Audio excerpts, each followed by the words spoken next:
चाळीसगाव तालुक्यातील बेलदारवाडी गावात पिण्याच्या पाण्याचा प्रश्न दिवसेंदिवस गंभीर होत असून याच पार्श्वभूमीवर आज दिनांक 4 एप्रिल 2026 रोजी ग्रामपंचायत कार्यालयावर समस्त ग्रामस्थ व महिलांच्या वतीने जोरदार हंडा मोर्चा काढण्यात आला।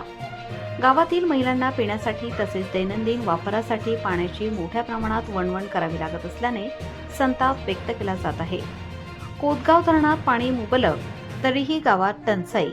बेलदारवाडीपासून जवळच असलेल्या कोतगाव धरणात पाण्याचा साठा उपलब्ध असतानाही ग्रामपंचायतीच्या नियोजन शून्य व भोंगळ कारभारामुळे गावकऱ्यांना पाण्यासाठी भटकंती करावी लागत आहे। विशेषतः महिलांना दूरवर जाऊन पाणी आणावे लागत असल्याने त्यांच्या दैनंदिन जीवनावर मोठा परिणाम होत आहे।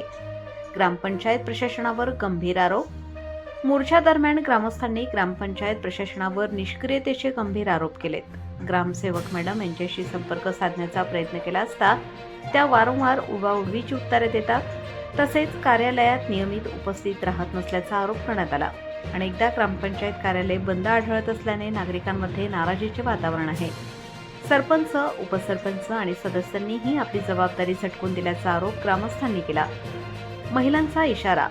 प्रश्न न सुटल्यास पुढील आंदोलन या हंडा मोर्चामध्ये गावातील मोठ्या संख्येने महिलांनी सहभाग घेतला होता।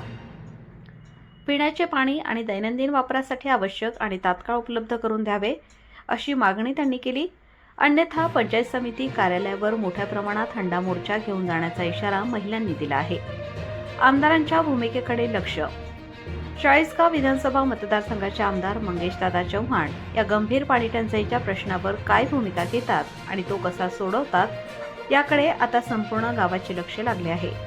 एकूणच प्रशासनाने तातडीने हस्तक्षेप करून पाणी पुरवठ्याचे योग्य नियोजन करणे गरजेचे असून अन्यथा बेलदारवाडीतील पाणी टंचाईचा प्रश्न अधिकच तीव्र होण्याची शक्यता आहे। प्रबंधभूमी महाराष्ट्र न्यूजसाठी न्यूज इन्चार्ज सुनील बेलदार, नाशिक।